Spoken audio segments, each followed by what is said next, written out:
Ecclésiaste chapitre 3 verset 1 nous rappelle qu'il y a un temps pour tout. Et la manière dont nous percevons les temps et les époques a une influence sur la façon dont nous allons vivre notre foi.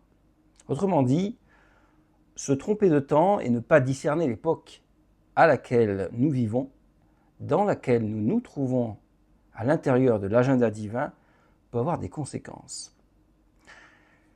Christ nous demande de veiller. Et pour veiller, il faut être lucide, il faut savoir où nous en sommes dans l'histoire prophétique. Il nous est aussi demandé de ne pas mépriser les prophéties. Pourquoi ?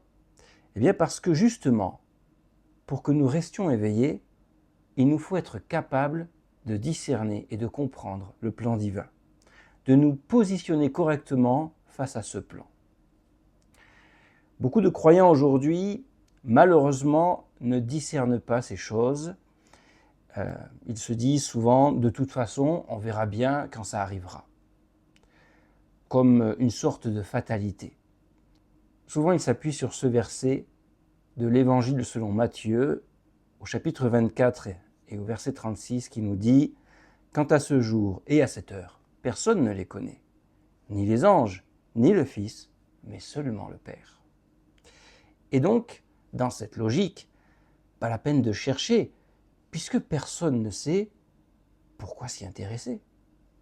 La manière dont nous comprenons ce verset est essentielle, car c'est cette compréhension qui va orienter notre manière de vivre la foi, d'attendre, d'espérer, de faire des choix, de comprendre les intentions de Dieu. Tout peut basculer en fonction de notre lecture de ce verset. Dans cette vidéo, je voudrais donc partager avec vous ma compréhension de ce passage. Un témoignage, une réflexion sur ce verset qui, pour beaucoup, reste, à mon avis, mal compris.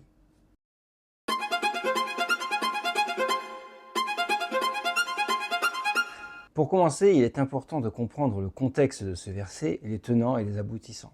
Alors ce que je vous propose, c'est de lire l'intégralité du chapitre 24.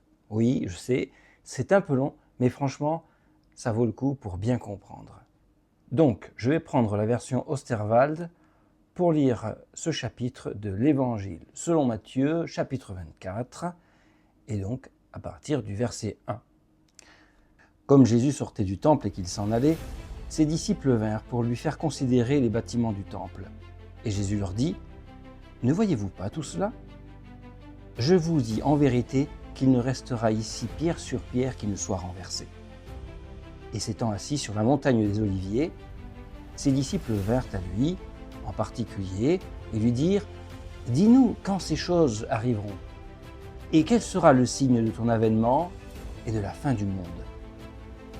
Jésus, répondant, leur dit : « Prenez garde que personne ne vous séduise, car plusieurs viendront en mon nom, disant : Je suis le Christ, et ils séduiront beaucoup de gens. Vous entendrez parler de guerre et de bruit de guerre. Prenez garde de ne pas vous troubler, car il faut que toutes ces choses arrivent. Mais ce ne sera pas encore la fin. Car une nation s'élèvera contre une autre nation, et un royaume contre un autre royaume. Et il y aura des famines, des pestes et des tremblements de terre en divers lieux. Mais tout cela ne sera qu'un commencement de douleur. Alors ils vous livreront pour être tourmentés, et ils vous feront mourir, et vous serez haïs de toutes les nations à cause de mon nom. Alors aussi, plusieurs se scandaliseront, et se trahiront les uns les autres, et se haïront les uns les autres. Et plusieurs faux prophètes s'élèveront, et séduiront beaucoup de gens. Et parce que l'iniquité sera multipliée, la charité de plusieurs se refroidira. Mais celui qui aura persévéré jusqu'à la fin sera sauvé. Et cet évangile du royaume sera prêché par toute la terre pour servir de témoignage à toutes les nations. Et alors viendra la fin. Quand donc vous verrez dans le lieu saint l'abomination de la désolation, dont le prophète Daniel a parlé, que celui qui le lit y fasse attention.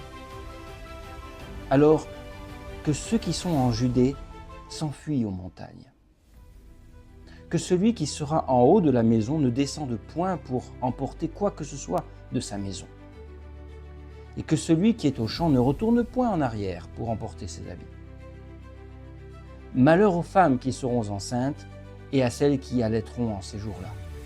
Priez pour que votre fuite n'arrive pas en hiver, ni en un jour de Shabbat. Car alors, il y aura une grande affliction, telle qu'il n'y en a point eu depuis le commencement du monde jusqu'à présent, et telle qu'il n'y en aura jamais. Que si ces jours-là n'avaient pas été abrégés, aucune chair n'eût échappé. Mais à cause des élus, ils seront abrégés. Alors si quelqu'un vous dit « Le Christ est ici » ou « Il est là », ne le croyez point. Car de faux Christ et de faux prophètes s'élèveront et feront de grands signes et des prodiges pour séduire les élus même, s'il était possible. Voilà, je vous l'ai prédit. Si donc on vous dit « Le voici dans le désert », n'y allez point. Le voici dans les lieux retirés, ne le croyez point. Car, comme l'éclair sort de l'Orient et se fait voir jusqu'à l'Occident, il en sera aussi de même de l'avènement du Fils de l'homme. Car où sera le corps mort, là s'assembleront les aigles. Et aussitôt après l'affliction de ces jours-là, le soleil s'obscurcira, la lune ne donnera point sa lumière, et les étoiles tomberont du ciel, et les puissances des cieux seront ébranlées. Alors, le signe du Fils de l'homme paraîtra dans le ciel.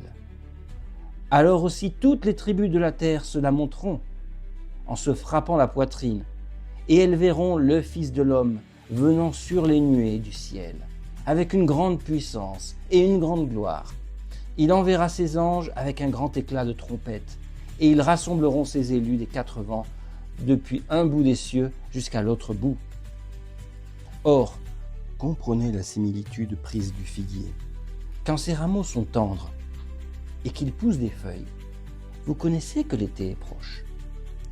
Vous aussi de même, quand vous verrez toutes ces choses, sachez que le Fils de l'homme est proche et à la porte. Je vous dis en vérité que cette génération ne passera point, que toutes ces choses ne soient arrivées.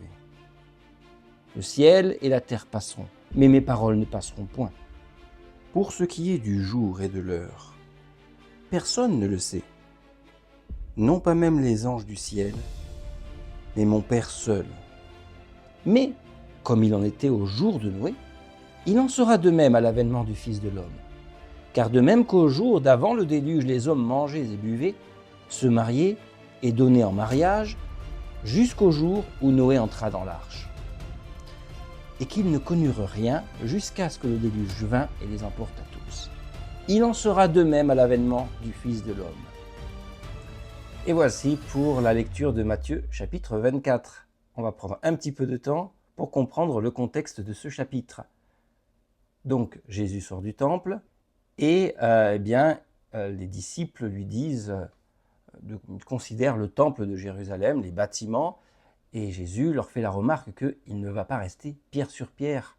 C'est-à-dire que tout ça, ça va être détruit. Et c'est ce qui arrivera d'ailleurs en 70 de notre ère, quand le général romain, Titus, va détruire le temple de Jérusalem, ainsi que Jérusalem.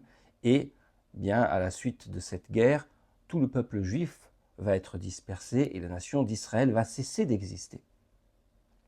Jésus les met en garde par rapport à ça, mais les disciples, eux, font un raisonnement où ils associent ces événements dont leur parle Jésus avec la fin du monde et l'avènement du Messie glorieux pour établir son royaume messianique sur terre. Alors Jésus, comprenant la question de ses disciples, va leur répondre en bloc, après leur avoir donc dit ce qui va arriver à Jérusalem. Il va leur donner tous les signes annonciateurs de l'avènement du Messie, de son avènement dans la gloire. Et donc, on peut déjà distinguer deux parties. À partir du verset 5, il leur dit qu'il y aura beaucoup de gens qui viendront en son nom et qui vont séduire, et c'est ce qu'on appelle l'apostasie. Et puis, les versets 6 et 7, où on voit qu'il y aura des guerres, des bruits de guerre, où on appelle ça des nouvelles de guerre, dans un lieu après l'autre, nation va s'élever contre nation, qu'il y aura des famines, des pestes, des tremblements de terre, que c'est un commencement de douleur, mais attention, ce n'est pas encore la fin. Autrement dit, ça ne fait pas partie du jour de l'Éternel. C'est important à noter pour bien comprendre où on en est dans le calendrier. Tout ça, ce sont des signes précurseurs, mais ça ne fait pas partie du jour de l'Éternel. Ça, c'est vraiment important pour pouvoir bien se repérer. Ensuite, eh bien là, à partir du verset 9, 10, et quand on suit le reste de la lecture des signes qui sont donnés dans le chapitre, là par contre, effectivement, on entre dans le jour de l'Éternel.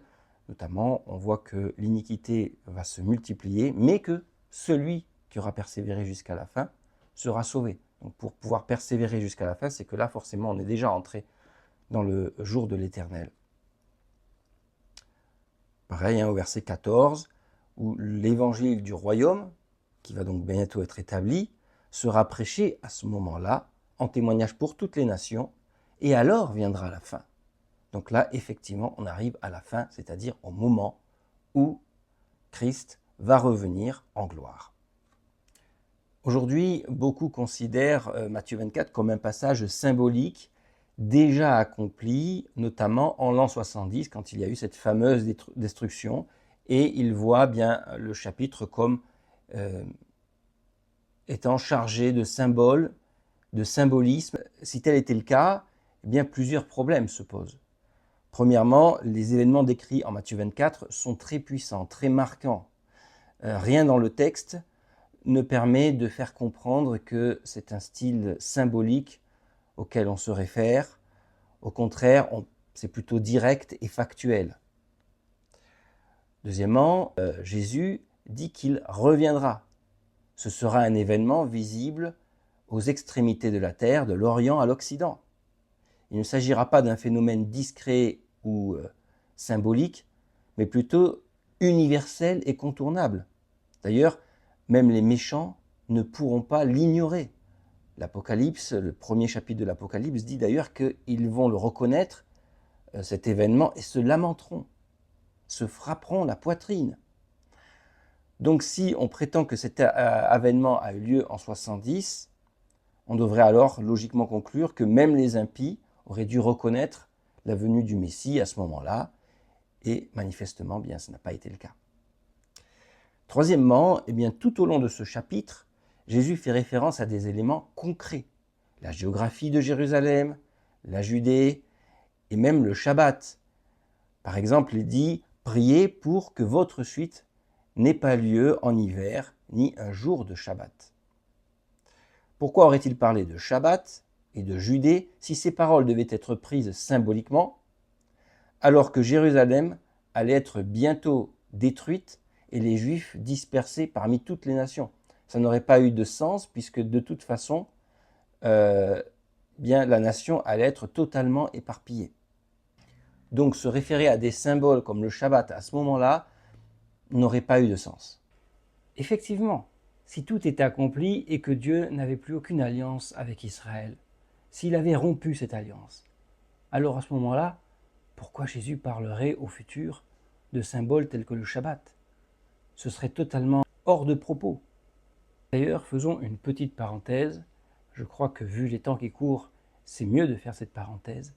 L'idée n'est pas de voir ici de la politique, mais plutôt de comprendre que Dieu a voulu des repères pour que nous puissions, nous, avoir la vision claire, qu'il a voulu que nous puissions comprendre son plan. Et dans ce sens, Israël, en tant que nation, fait partie de ce plan. Mais quand on regarde le dessein de Dieu et son projet dans sa globalité, on voit bien que tous les hommes sont égaux devant Dieu, et Dieu n'est pas partial.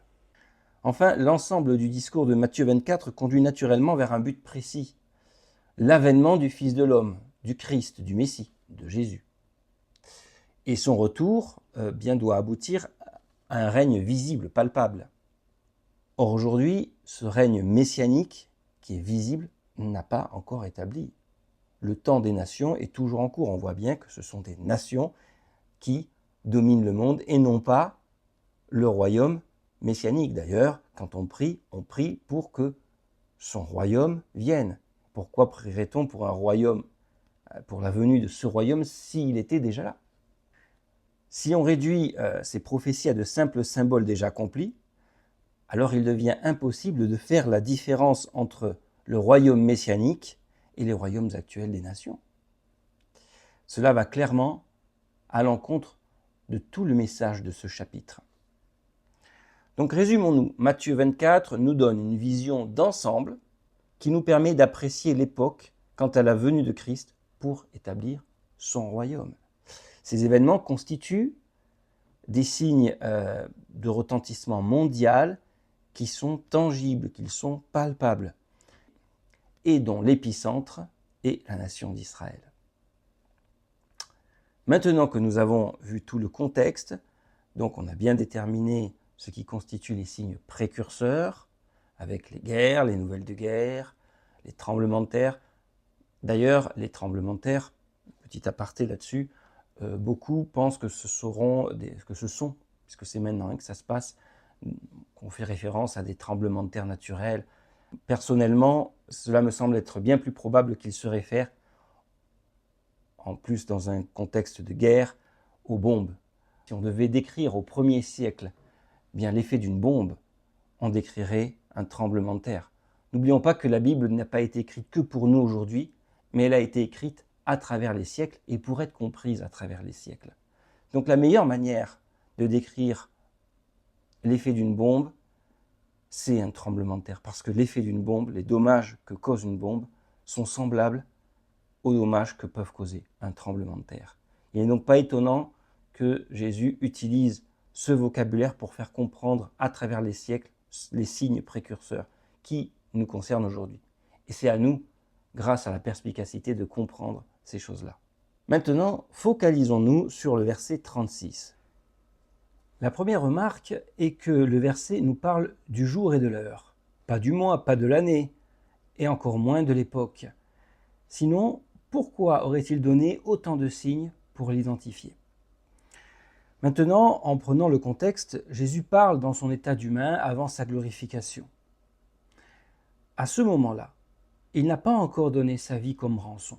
Il n'a pas encore été ressuscité. Et il n'est pas encore monté à la droite du Père. Et pourtant, c'est lui, Jésus, le Fils glorifié, qui ouvrira les sceaux dans Apocalypse chapitre 6. C'est encore lui qui reviendra avec puissance et gloire à la fin des temps. Donc, seulement par le raisonnement logique, on peut se poser la question suivante. Comment pourrait-il être l'acteur principal de ces événements et ne pas connaître le moment exact une fois glorifié ? Cette parole, prononcée dans Matthieu 24, 36, ne peut donc pas être utilisée pour dire qu'aujourd'hui encore, Jésus ignorerait le jour et l'heure. De toute évidence, il parlait dans un contexte précis où il était en tant qu'homme sur terre. Un autre passage très éclairant se trouve en Actes chapitre 1 et au verset 6. Juste avant l'ascension, « Seigneur, est-ce en ce temps-là que tu établiras le royaume pour Israël ?» Et Jésus leur répond, « Ce n'est pas à vous de connaître les temps ou les moments que le Père a fixés sous sa propre autorité. » Ça, c'est au verset 7. Beaucoup s'arrêtent à cette réponse comme si elle fermait toute possibilité de compréhension. Mais ce qu'il faut bien voir, c'est le moment précis où cela se passe. À ce stade, les disciples n'avaient pas encore reçu le Saint-Esprit. Les évangiles n'étaient pas encore écrits, les épîtres non plus. Et le livre de l'Apocalypse, ou Révélation, avec les détails du retour de Christ, n'était pas encore révélé. Autrement dit, la révélation n'était pas encore complète. Jésus leur avait dit auparavant, dans Jean chapitre 16, verset 13, « Mais quand celui-là, l'Esprit de vérité, sera venu, il vous conduira en toute vérité. Car il ne parlera point par lui-même, mais il dira tout ce qu'il aura entendu et vous annoncera les choses à venir. » On voit très bien ici que, d'accord, ils ne sont pas prêts à connaître toutes ces choses à venir, mais ça ne veut pas dire que ça ne viendra jamais. D'ailleurs, c'est l'idée du verset 12.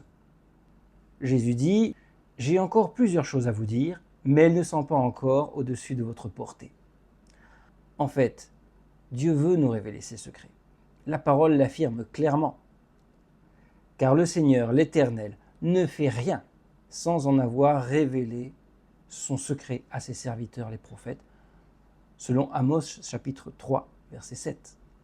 Autrement dit, Dieu agit toujours en transparence avec ceux qui marchent avec lui. Il avertit, il prépare, il révèle ce qu'il va faire. Et après la Pentecôte, une progression s'est enclenchée. Les apôtres ont reçu le Saint-Esprit, ils ont reçu de nouvelles révélations, et certains, comme l'apôtre Jean, ont même vu les événements de la fin dans des visions précises données par Dieu. Donc quand Jésus répond dans Actes chapitre 1 verset 7 ou Matthieu 24 36, cela ne veut pas dire que personne ne pourra jamais rien savoir. Cela veut dire qu'à ce moment-là, eux n'étaient pas encore en position de comprendre. C'est une étape dans le plan de Dieu, pas une interdiction absolue de discerner. Pour saisir plus pleinement ce point, on peut l'illustrer avec le prophète Daniel. Après avoir reçu des révélations et des visions impressionnantes, Daniel demande « Quand ces choses auront-elles lieu ? Quelle sera la fin de ces événements ?» Mais la réponse qui lui est donnée est frappante. « Va, Daniel, car ces paroles sont tenues secrètes et scellées jusqu'à la fin des temps. » Daniel, chapitre 12, verset 9. Vous voyez, Daniel se retrouve exactement dans la même situation que les disciples, quand ils ont demandé à Jésus « Quand ces choses auront-elles lieu ?» Ce n'est pas un interdit absolu sur le fait de savoir, c'est simplement que le moment n'est pas venu et que tout n'a pas encore été révélé. Et d'ailleurs, franchement, si toutes ces choses ont été écrites, c'est bien pour qu'elles soient comprises à un moment ou à un autre. Sinon, à quoi serviraient-elles ? Dieu n'inspire pas les prophéties pour les garder indéfiniment incompréhensibles. D'ailleurs, un peu plus loin dans ce même chapitre, il est dit « Les perspicaces comprendront ». Daniel, chapitre 12, verset 10. Voilà le principe. Ce qui est scellé aujourd'hui peut être ouvert demain. Et demain, c'est aujourd'hui. Dieu réserve certaines compréhensions à ceux qui veillent, à ceux qui cherchent, et il le fait au bon moment. Maintenant, laissons un instant le verset 36 pour regarder le verset 37 et les versets qui suivent. Jésus compare sa venue à l'époque de Noé, où les gens vivaient comme d'habitude. Ils mangeaient, buvaient, se mariaient. Ils ne se doutaient de rien. Jusqu'au jour où le déluge est arrivé. C'est l'image d'une vie normale, paisible, sans aucun danger apparent. Or ça ne peut pas correspondre à son retour en gloire. La première raison à cela est littéraire. Dans le texte grec d'origine, et donc dans les versions les plus précises en français, il y a un « mais » qui introduit le verset 37. Mais, comme il en était au jour de Noé, il en sera de même à l'avènement du Fils de l'homme. La conjonction « mais » exprime une rupture, l'opposition entre ce qui est dit et ce qui vient d'être dit juste avant. Ici, le Christ fait une séparation entre deux idées. D'une part, Matthieu 24, 36, qui concerne le retour en gloire de Jésus à la fin de la tribulation, avec tous les signes que l'on a vus précédemment et les événements qui y sont associés. Et d'autre part, à partir du verset 37, l'exemple de Noé. Ça, c'est pour l'argument littéraire. Maintenant, regardons les idées qui y sont associées. Matthieu 24, 36 s'inscrit dans un moment où nous sommes à la fin de la tribulation. Ce moment est décrit en parallèle en Apocalypse, chapitre 1, verset 7. Je lis « Voici, il vient avec les nuées, et tout œil le verra, même ceux qui l'ont percé. Et toutes les tribus de la terre se lamenteront à cause de lui. Son retour sera visible, universel, glorieux. Il viendra au terme d'un temps de jugement terrible, de catastrophes, de signes célestes. Tout le monde saura que l'heure approche. Et même plus, les prophéties de Daniel et de l'Apocalypse donnent des délais précis. On pourra compter les jours à partir d'événements clés de la tribulation, comme par exemple l'abomination de la désolation. Donc, ce ne sera pas une venue comme un voleur, mais plutôt une venue attendue, avec un compte à rebours. Encore une fois, on peut en conclure que le verset 36 se comprend dans le contexte d'une révélation. Une révélation pas encore dévoilée au 1er siècle et qui concerne le retour en gloire de Christ. Par ricochet, cela prouve que Matthieu 24, versets 37 à 39, ne parle pas de ce retour-là, mais d'un autre événement messianique que l'on appelle le jour de Christ, plus connu sous le terme d'enlèvement de l'Église, que l'on retrouve aux versets 40 et 41. Mais bon, ce n'est pas le sujet qui nous intéresse aujourd'hui, mais on va très bientôt y revenir parce que c'est très très important. Pourquoi je dis cela ? Eh bien parce que le contexte décrit un monde tranquille, inconscient du danger, loin de la tribulation et des signes qui vont précéder le retour en gloire. Comment les gens pourraient être dans des affaires quotidiennes, se marier, se donner en mariage, avoir une vie plus ou moins normale dans un monde où il y a une tribulation terrible avec des guerres, de la famine, des pestes, comme cela est relaté dans l'Apocalypse, avec des signes, avec des fléaux tels qu'on n'en a jamais vu, avec des choses surnaturelles qui vont se passer. Parce que c'est vraiment terrible ce qui est prévu, il suffit de lire le livre de l'Apocalypse. On ne peut pas à ce moment-là s'attendre à ce que les gens mènent une vie tout à fait normale.